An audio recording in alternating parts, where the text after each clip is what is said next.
Greetings, humans. You have entered the sideboard. Wait, the sideboard? What the heck? Do commander decks even have sideboards? What happened to the command zone? Guys?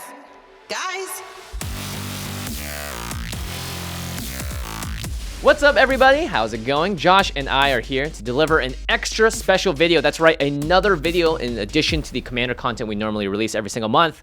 Trying to give as many disclaimers as possible here. This is not costing you an episode of the Command Zone. Exactly. This is either we could not do this or we could do this or do nothing. There was no option of like more Commander.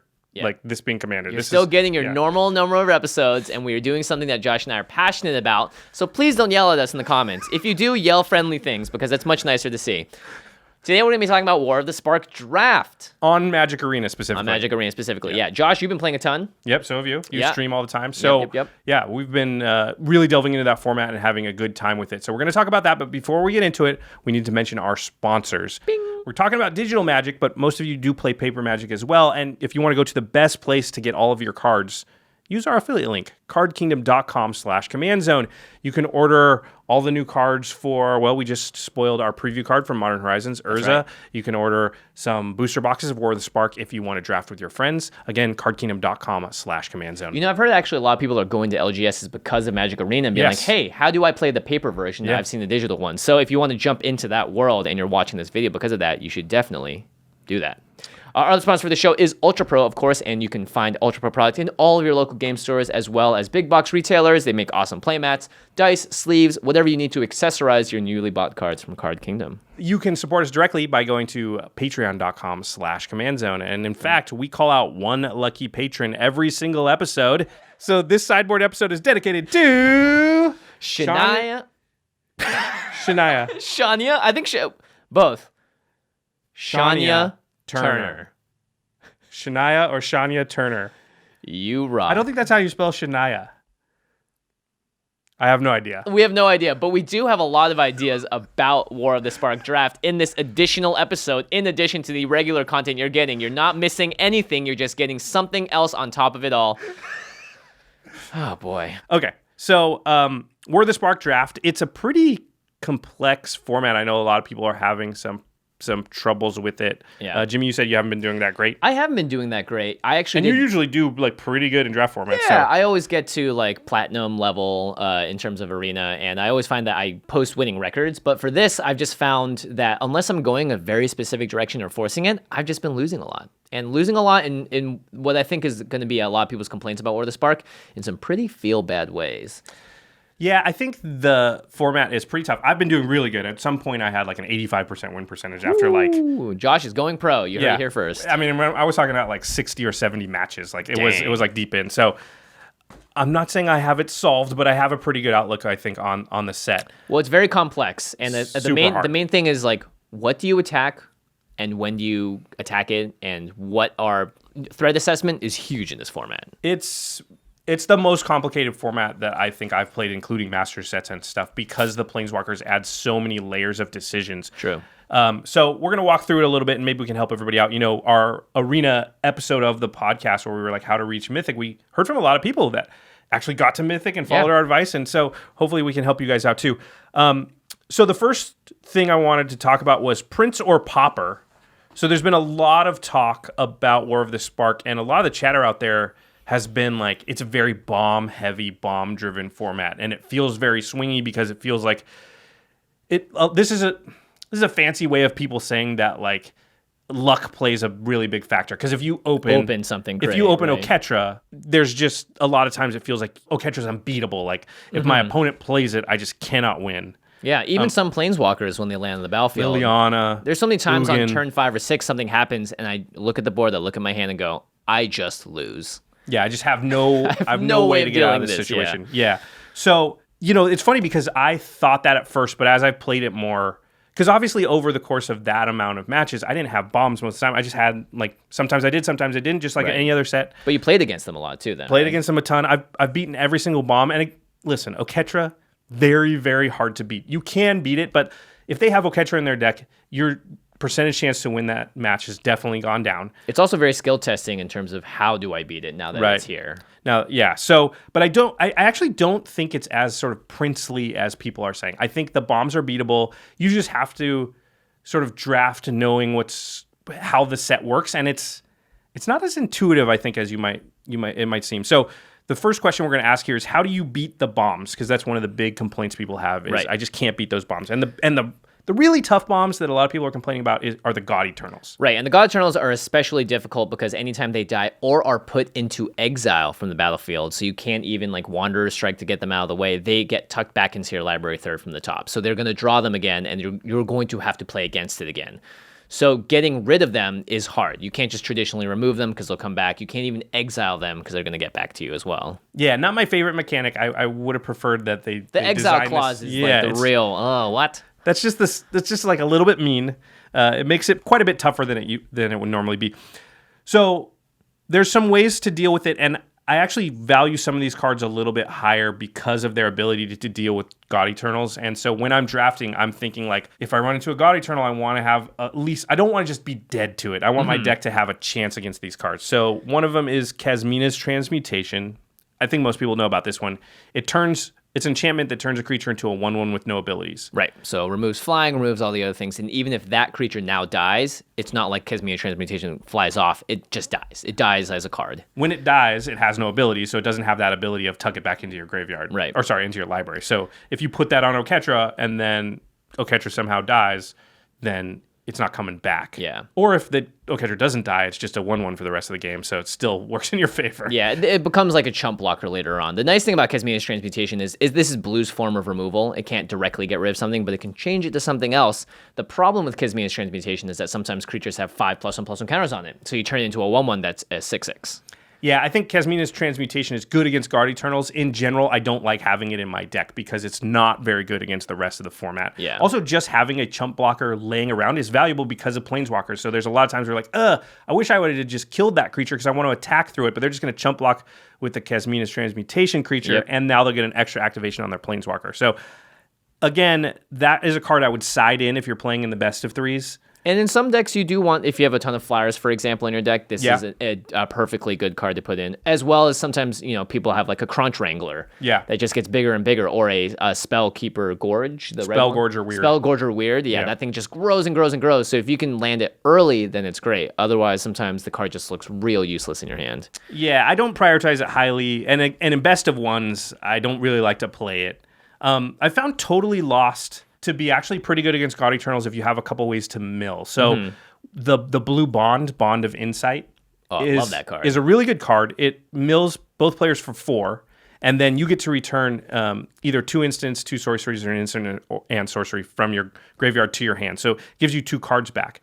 But I think the fact that it mills your opponent gives you some outs against God Eternals. So a lot of times you can, on the end step, totally lost their God Eternal to the top of their library. Then on your turn, Bond of Insight, and it mills. Or even just kill the God Eternal. If you kill the God and then mill him for 4, it's going to put it in the graveyard too. That's a good point. Yeah, there are also cards like Ashiok out there that mill players. Now, in general, I've actually built a couple of decks that successfully mill people out, which is a very fun way to play in this format. If I were guessing, I've killed people the most and died the most.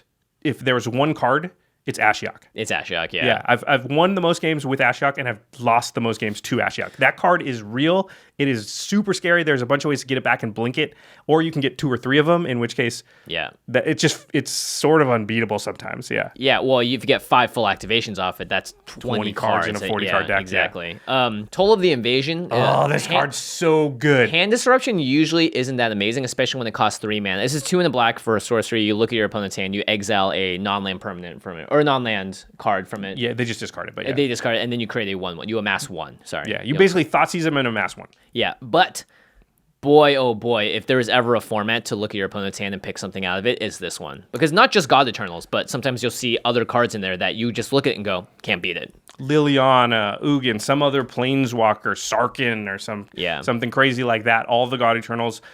Toll of the Invasion, I will run 3 or 4 of them in my deck if really? I can. It also amasses 1, which is a really big deal. We'll talk about that in a minute. Well, right, because you're taking turn 3 off to cast this card, and you don't want to take a ton of damage back if they're ramping out, or if they're just curving out normally. Yeah, I've had games where I'm like, turn 3, toll you, turn 4, toll you, turn 5, toll you, and they're just like done. Yeah. Like you just took their 3 best cards. And they're left out with of like their hand. 2/2s. Yeah, on the and outfield. you're like, the cards that you still have remaining, I'm not scared of. Yeah. So Toll is very high pick. I think it's probably the 4th best black common, which is saying a lot because black is really Cruelty, Spark Harvest, good. Lazotep Reaver. Lazotep Reaver. Yeah, we'll talk about that in a minute too. And just discard. So Davriel is discard, and then Davriel's Shadow Fugue. Yeah. Shadow Fugue.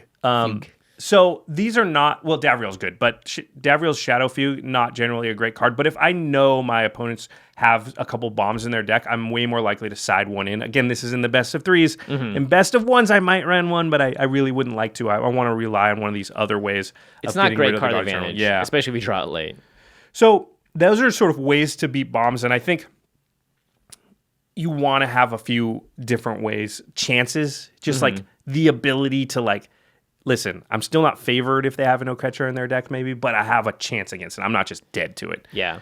Well, this is the last and point. the last point too, and I think people sort of play incorrectly against the God Eternal specifically, which is like they just don't want to kill it. I've had a God Eternal on the table, and they Obnixilus's Cruelty some other creature I've got. Because they don't, I'm going to tuck it into my library and draw it again in 3 turns. Right, so they're like, I'm just not going to kill it, I'll just deal with it for now. Here's the problem. Killing it still is card parity. It feels like you're down a card and they're up a card, but they're not. It's like Totally Lost. It puts it back in their library, you're going to have to deal with it again, but imagine it as if they had a second copy of that same card. Right. You still killed the first copy. They still have to draw it. It still takes their draw step. It also gives you a couple of turns in the clear, and that's the way I beat, actually, most of the time, the God Eternals, is kill it, try and win the game before it comes back out. Or that turn they get it and cast it. No escape. Yeah. Counter it. Oh, I've actually... Yeah, No Escape's a really good one, yeah. I've had a couple of God Eternal Bantu. It has Menace.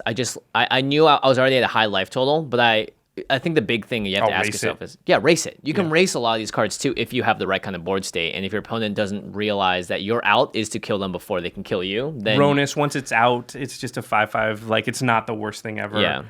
Oketra and Kefnet are the two you have to kill because they will accrue more advantage from that point. Yeah. But I think people are not killing them when they can. And listen, if you look across the battlefield and you've got a kill spell, and that's the best creature on your opponent's board, and if they've got one, it is... And if you can kill them and then crack in for like 6-7 damage and put them down super low, it gives you, because at a certain point too, I've had a lot of God Eternals just have to sit there and block. Yeah.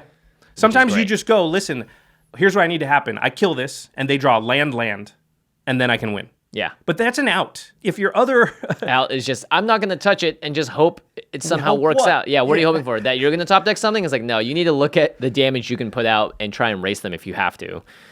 And that's there are tempo swings that are huge, because there's a great episode of Limited Resources called Who's the Beatdown? Yeah. And I think, which is basically like, are you the aggressor or are you being aggressed on? So play around that. And I think a lot of times people, as soon as they see a God Eternal, switch it and like, oh, all of a sudden I can't attack anymore. And a lot of times that's actually not the case. Now you have to be the beatdown if it's Oketra, because I can't win a long game now. Yeah. I only can win a short game. So I need to, there's been plenty of times where they play something like Oketra and I'm like, yep, I'm going to chump attack in. Yeah, I'm going to lose my best creature. Because my only hope best. is like they don't draw a creature in the next 3 turns or 2 turns or something. Yeah. Yeah. Planeswalkers sort of present a different problem. So like the Lilianas and the Ugins of the bombs, the Sarkins, they're really bomby Planeswalkers. This is something about the format that I think is very, very important. And we'll get into this a little bit earlier, but I want some ways to get at Planeswalkers, because there's a bunch of ones, not just the super bombs, but there's the Kayas and the, Kasminas and the Vraskas, Arlens. and even Chandra is a real pain. Oh my gosh, Chandra's the biggest pain in the butt. Yeah, so I want some sort of maybe 1 or 2 sneaky ways to get at a Planeswalker if I have to. And some of these also work against the God Eternal. So like Stealth Mission. This card's gone up and up. Yeah. In my someone played 3 of them against me and I just got wiped off the face of the planet. It's 2 and a blue for a sorcery. You put 2+1/+1 counters on a creature and it can't be blocked for that turn. Normally this card is just not a very playable card because it's a one-time use. You're getting some damage him, but for what purpose? It's kind of like an enchantment aura that you wouldn't normally play. But Yeah. in this set, because you need to get at a planeswalker out of nowhere, because a lot of times they're looking at the board and they're like, I got 3 blockers, they got 2 attackers. That's safe for me to play my planeswalker. I'm going to plus it if it's Liliana, make a zombie, and say go, and what are they going to do? And if you have stealth mission, a lot of times you can be like, I stealth mission my guy, swing in, kill Liliana, and now it's not that bad. They played a 6-mana zombie. And you took a card out of your hand, the stealth mission, but in general, that trade is not game losing. You can win that game now. Whereas if Liliana just sits there making 2/2s over and over and then eventually ultimates or makes everybody sacrifice creatures, they draw cards, like the longer that goes on, you just can't win. Yeah.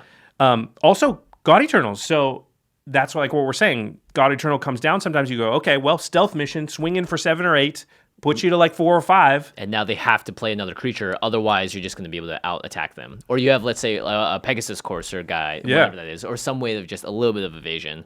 Evasion in general is really great against Planeswalkers. The ways that I've killed Planeswalkers the most, if I'm in red, it's a burn spell. If I'm in any other color, it's a flyer.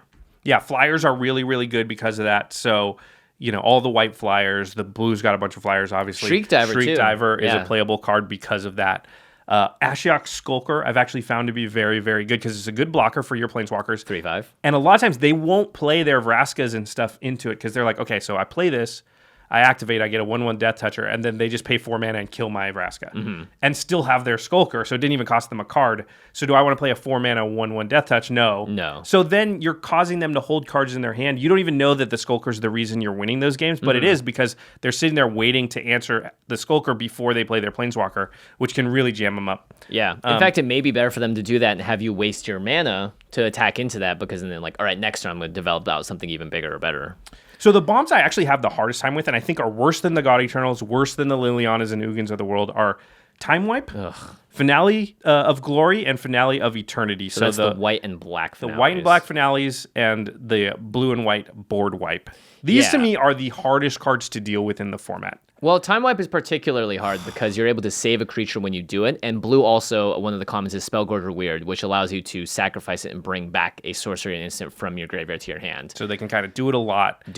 Right. So it destroys all creatures, but before you do that, you bounce one of your creatures back to your hand. Yeah. And a lot of times I've just played it onto an empty board because I had nothing. Just having a board wipe in this format is extremely powerful. And Solar Blaze is also good, but not as good as Time Wipe. Not even close to because it doesn't kill Ashiok Skulkers and stuff. Yeah. Finale to Glory or Finale of Glory is that white and X spell where you make X 2/2s, or if it's 10 or more, you make 2/2s and 4/4 flyers. Yeah. I mean, sometimes you only need to make 5 2/2s. Oh, often. I'd say if you 4 to 5 and you will win the game. If X is equal to 5, you're winning almost every time. Yeah, because at that point you're happy to just swing all in every single turn, and they can't really block everything. Yeah. Against board styles is pretty good too. Gives you a much bigger army. If you're ahead, oh boy. Then you can just wait too. Sometimes I've cast it for 10 and I've had it cast for 10 against me. Like, oh yeah, just games waiting. go long. Yeah, I've naturally decked in games because there's a lot of board stalls, so you can just sit there, wait. Nothing scary. Cast it for 10, just win. The black finale is the one where you destroy up to 3 creatures with toughness X or less. Yeah.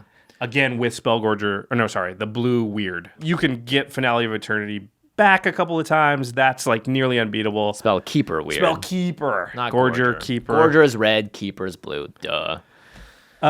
Here's one thing I would say too on Arena, and if you're trying to get Mythic, you have to play Best of 1, and that Best of 1 definitely makes dealing with the bombs harder. So much harder. If you're playing for value and you want to just keep playing and you want to be able to draft a lot and win enough so that it's not costing a bunch of gems then Best of 3 is actually going to help you out a lot because you can see the God Eternals in game 1 and then side in those Kasmina transmutations. You can side in a stealth mission.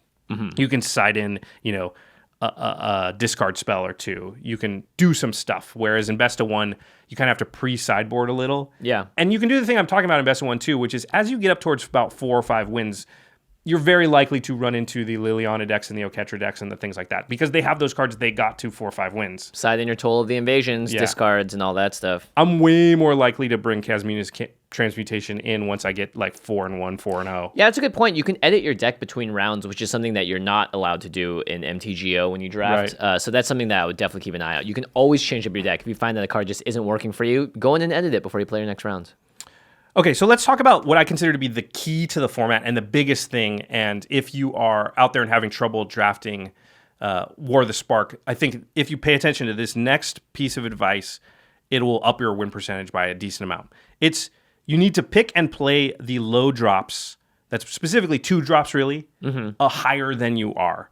So this format is about dictating the battlefield conditions because of Planeswalker. It's about getting out there early and making sure that you are on the board and dictating to the Planeswalkers. And by dictating, I mean saying to your opponent, if you play Planeswalker now, you can't get full value out of it. Yeah. It's going to be a bad position to play a Planeswalker. Or saying, you can't get to my Planeswalker. So the really good 2 drops are, in red, there's Burning Prophet. Yep. In black, there's Lazotep Reaver. In green, there's Pollenbright Druid. In blue, there's Sky Theater Strix. That one surprised me. I thought that was going to be crap, but I like that card a lot. It's definitely good. White has the War Screecher, which is not great, and the other 2 on the ground. I don't like white very much in this format. We'll get to that in a minute. There's also uncommon Tybalt's Rager, Dread Malkin, and Eternal Taskmaster, which I consider to be very good. I want 5 or 6 2-drops in my deck, and I will go into the vanilla 2/2s or even a Prismite or something if I have to make sure I have at least 5 or 6 2-drops. I feel like missing a 2-drop is a really good way to lose the game. Yeah, because if you're on the play and you miss it, it feels bad. If you're on the draw and you miss it, then you're already super behind. Also, if they go 3-drop, 4-drop Planeswalker, and you didn't play a 2 and a 3, you can't get to it, and you're just done. Yeah. Dread Malkin's also very good because cards that have Menace also are very relevant. It's basically like it has evasion. Yeah, and it has the ability to pump itself up really quickly in case, there are a lot of tokens flying around, a lot of fodder as well for cards like Dread Malkin. I think it's hard to tell that that's the reason you win games when you play these early drops, because what happens, like we talked about earlier, you play a 2-drop, it goes to your opponent, and they're holding like a Planeswalker or 2 in their hand, and they're thinking like, okay, I can't put it down.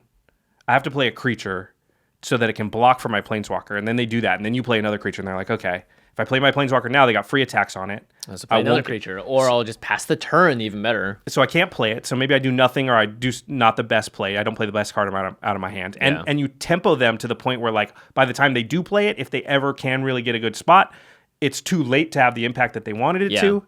Think of, like, here's a sequence that I've had happen a lot because I draft Lazotep Reaver, like, super high. Yeah, card's very good in this format. I think it's probably, like, my favorite card in black. I'll take the removal spell over it. I think if I have an Obnixilis' Cruelty and a Spark Harvest, I'll probably take Lazotep Reavers over them from then out in the draft. If you already have one in your deck. If I have one of each of those, then I'll take my 2nd, 3rd, 4th Lazotep Reaver before I'll take a 2nd, 3rd, or 4th Obnixilis' Cruelty or something. Yeah, I mean, you're creating 2 bodies for 1 card, and in a game when you're trying to have more creatures than your opponent so that you can freely attack in and stop them from playing Planeswalkers, that's what makes a big difference. The amass token is actually really important because if you can amass again, it's like creating something with haste that's bigger. Yeah.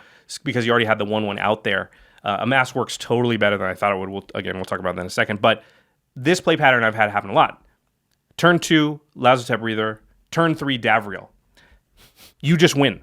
Yeah, you discard pretty much every card in their hand past that point. It's like they mold to 5. Yeah. You can even chump block with your Lazotep Reaver. A lot of times they can't get to you because they didn't play a 2-drop. But even if they have a creature, they go, okay, 3-drop, and you're like, chump block, take your 2nd card. Yeah.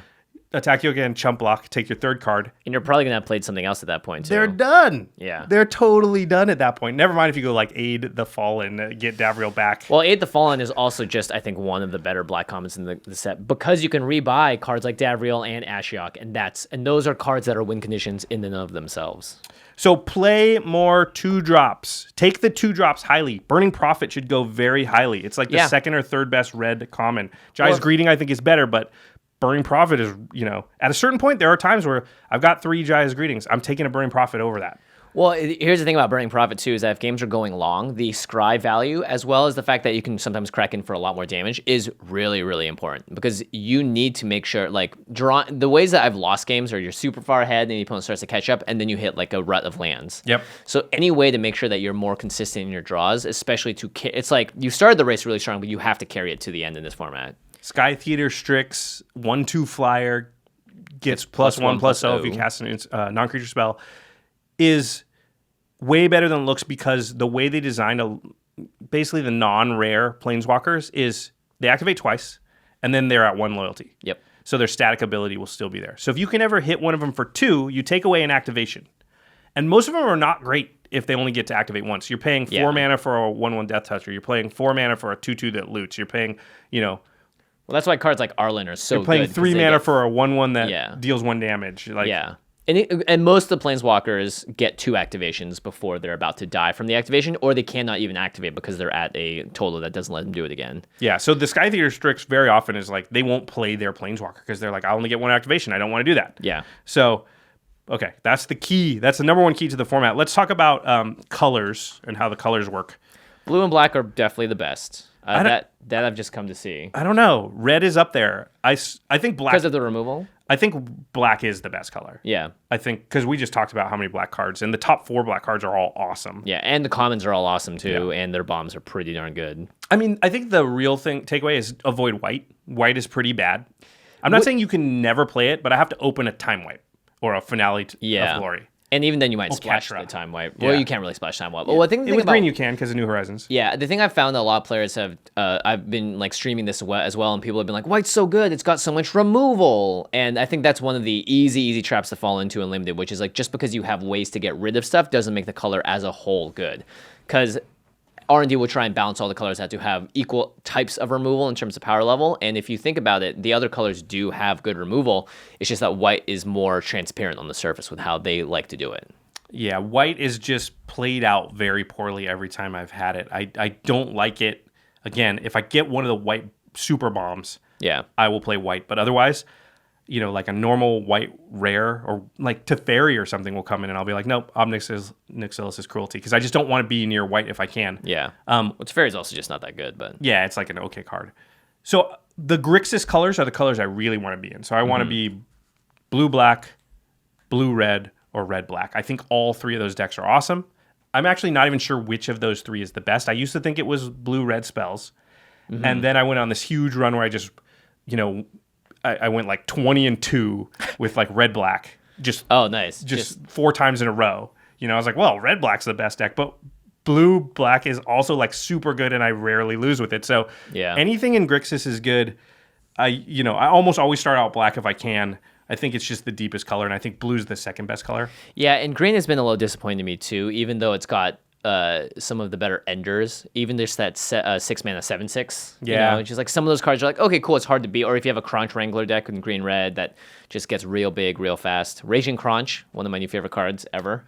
Favorite name of card. It's a 3 mana 4/3 that can't attack alone, but it is one of the best blockers. And when it does get to attack, it just hammers home the point that you're killing them through damage. Yeah, that's the thing I miss about that card actually, was that it could block the first time. You'd think that I find when I'm green, and I don't know if it's the same for you, I'm usually like green-black, and then I'm usually just green as like a color that's allowing me to play a few blue cards, a few red cards, and maybe a white card. Right, because you have Centaur Nurturer, you have the Druid, Heritage Druid, I think. Paradise Druid. Paradise Druid, yeah. New Horizons. Right. With Mana Geodes and the Globe, which is actually turned out to be like the best fixer, I think, in the format. The Globe is, because it replaces itself, cantrip, so it doesn't flood you out.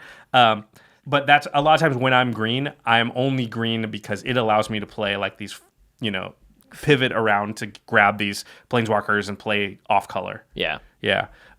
So avoid white. Sorry, white. Maybe next time. So I think one of the other thing is there's some really hard to evaluate cards in this format. So Bolas's Citadel. Listen, great in EDH, we know that. When we drafted in person, you were like, is this card good? And I'm like, yeah. But I only knew that because I'd had it. Yeah. Bolas's Citadel is an insane card. Yep. Sometimes you just play like cast Bolas's Citadel, play 5 cards in that turn. Because you're just like, oh, look, Lazarus Reaver, yep, play that. Oh, Ob Nixilis' Cruelty, play that. Kill that. Oh, I'll play that. The Tithe Breaker Giant. Boom. Yeah. And so that's a turn they won't beat you now. Yeah, that's the thing, is that it pushes you so far ahead that I've had so many games where I've won at 1 or 2 life just because they can't get past my board state. Because you're like, I have 27 things because I could just play 12 mana worth of stuff on one turn. Not to mention, Bolas's Citadel just also lets you play lands off the top. Yep. So it's similar to Experimental Frenzy in that way. Now, the only thing about it is that it's 3 black, black, black. Yeah. So you need to have a heavily black deck to be able to play it on curve. But even then, late game, if you're just at a board stall or whatever, that thing will just break it wide open. Again, New Horizons. I've splashed for it before with like 3 New Horizons because it's that good. You're crazy. So here's what I was wrong about, because in that same draft, you asked me, is this card good? And I said no. Oh, Vivian's Arcbow? And I've lost that card a lot. Now I'm like, never mind, I was wrong. listen, you reevaluate and draft all the time. And Vivian's Arcbow seems like card disadvantage or because you could miss. But no, the card is just really good. Yeah, the games that really destroy me are when that's the only thing they have on the battlefield, and I'm like, well, I hope I top deck better than them looking through the top 7 or 8 cards in their library every time. And also, I can't attack them because they can activate it at instant speed. So they get to go, okay, sit there every turn. Once they're at 7 mana, every turn they just draw their card and pass the turn to you, and you're like, what do I do? Because if I attack them, they activate the Arcbow, put who God knows what into play, eat one of my creatures, and now have a huge thing, possibly. And if I don't attack them, they do that anyway, get the best creature out of their top 7, and just slowly, because I'm going to draw lands eventually. Yeah. They're going to draw a creature every turn now. Yep. Pretty much every turn, especially when you're at 7 to 8 mana. And even if the creature isn't that great, if you're discarding a land to do that, that's better than nothing. So, dude, I had it in a draft with Ilharg. Oh, nice. So I would get it, attack. They would try and block and kill it. It would go 3rd from the top. I would get it back out with the Arcbow again. Boy. Boy. Pretty bad. That is pretty awful. One thing I wanted to touch on here, and we're almost done, is so in draft it's really easy to talk about when you're drafting, how you evaluate cards, what to pick, how to build the best deck. It's really difficult to talk about, just like EDH, in-game decisions.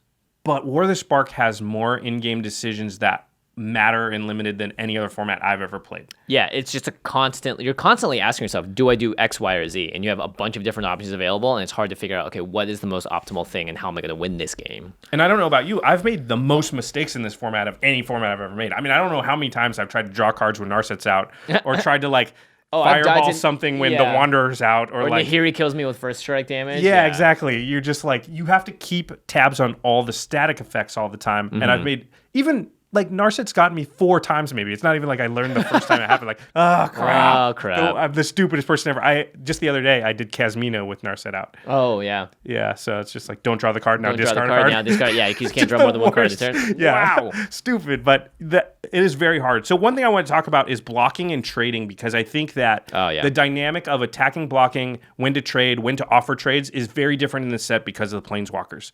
So in general, you need to alter your decisions when you're attacking and blocking, when you're accepting trades, because of Planeswalkers. So if you have Planeswalkers of your own, I would say the heuristic you want to use is don't block and offer trades unless you're protecting a Planeswalker. So there'll often be times where, let's say it's turn 2, and they attack into your 2/2 with their 2/2. In general, you block. I'm often being if you got a trick, more power to you. I'm going to block because I'll get that trick out of your hand right now. And I'd rather, have it now than later when it might be more impactful. And maybe it'll waste your whole turn or whatever. But if I have got Planeswalkers in my deck, I don't want to be facing a creature and I don't have anything on the board. Right. So I'm way more likely, in fact, almost always in this set, I'm take the damage. I'd rather have the creature on the board. I need the creature on the board. Also, if they do that and then play a Planeswalker and you have no board, how are you going to attack back? My stealth missions and stuff just don't work anymore. My little tricky ways to get in there just don't work. I need creatures out to protect my Planeswalkers and to attack theirs. So don't be blocking and trading for no reason. Unless you're protecting a Planeswalker. It's not worth it to protect your life total early in the game. And the next thing is you don't want to attack them and offer trades in the same sense if you know you've got Planeswalkers and stuff in your deck. So there's a lot less attacking on my part in general, just being if I attack and they trade here, what happens? What if I draw? A lot of times, what if I draw one of my Planeswalkers? It's just not worth it for the 2 damage. I'm just going to keep this back here so that it can play as a blocker, because if I play my Kaya and they can't get to it, I'll just win this game. Yep. So the Planeswalkers have so much power and they swing the game so heavily in your favor sometimes that you want to protect them at all costs. Because I would say Arlen Cord is probably the only Planeswalker that can take a hit and still get a lot of value out of her. Everybody else takes 2, and that takes away an entire activation. Yeah, exactly. So you want to be able to hold that, especially if you're playing a Mill Ashiok deck. Then I just try and flood the board. And you don't care about doing damage because it does nothing for you. You're going to mill them out. Yeah. So I'd say that's a big thing. I very, very often will just take damage when I could trade now, because I am really, really wanting to protect my Planeswalkers or be able to get at theirs, and I can't do that if I don't have creatures on the board. So I just don't want. I'm just trying to lessen the amount of chances they have to get my creatures off the board. Okay, I wanted to talk about some tricky stuff.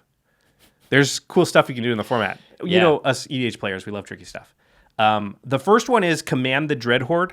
What's your thought on this? Do you think it's a powerful card? I think it's really good. We misevaluated it in the set review because when we did the set review, we just missed the word damage. Yeah. So it's 4 black for a sorcery, and you can Choose any number of creatures from any graveyards and planeswalkers and put them onto the battlefield, and then you take damage equal to the converted mana cost of those creatures. Take damage. Yeah. We thought it was loss of life. Damage can be prevented or redirected. In fact, within this set, there are 2 different ways to do it. The Wanderer prevents from taking non-combat damage. That's non-combat damage. So if you play Command the Dreadhorde and you have the Wanderer already out on the battlefield, you can't bring the Wanderer out. Yeah, because the damage happens before the creatures get out there. On resolution of the spell, not entering the battlefield effects. But you can basically what's the spell? Rise of the Dark Realms? Yeah. If you have Wanderer out and take 0 damage.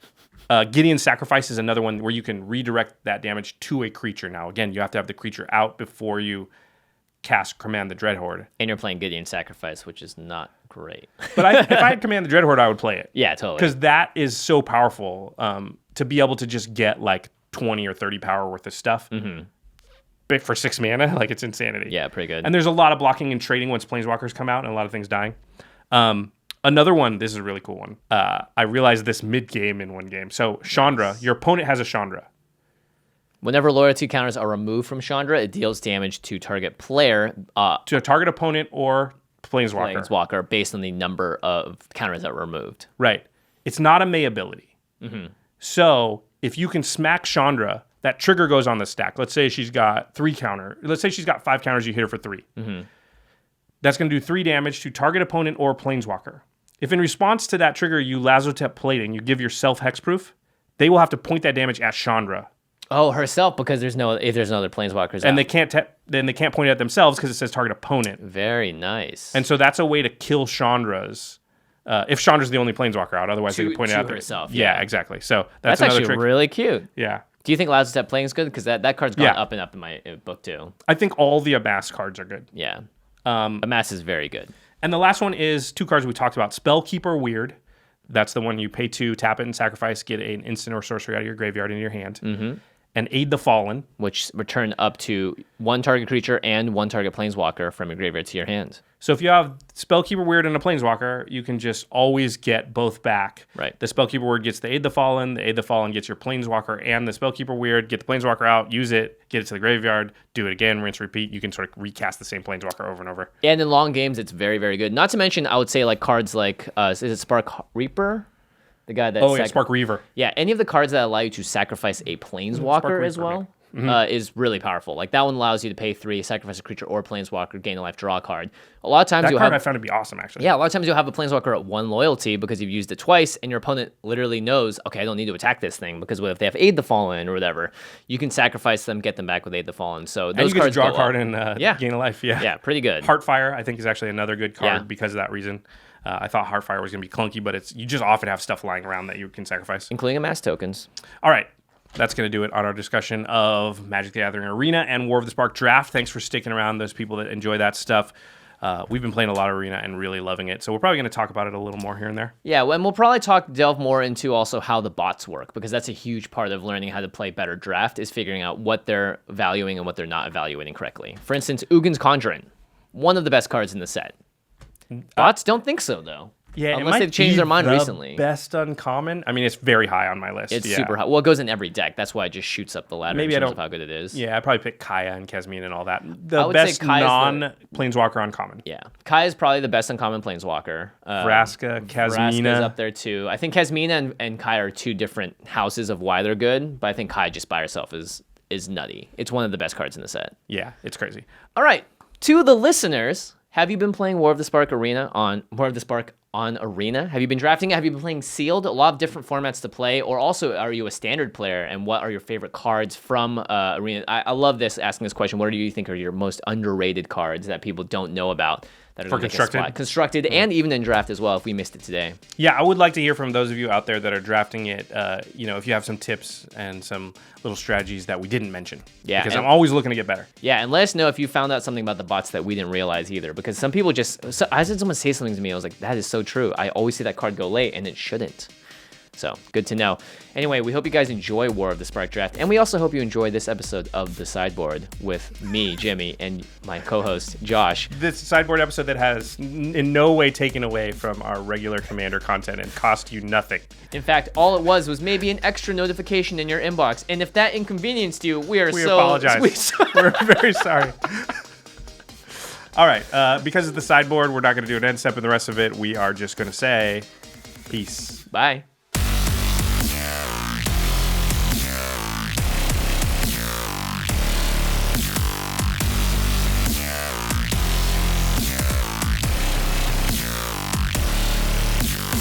Thank you for your attention. For further inquiries, send an email to commandcast@rocketjump.com or ask us on Twitter @JFWong and @JoshLeeQuai. See you later, alligator. Greetings, humans.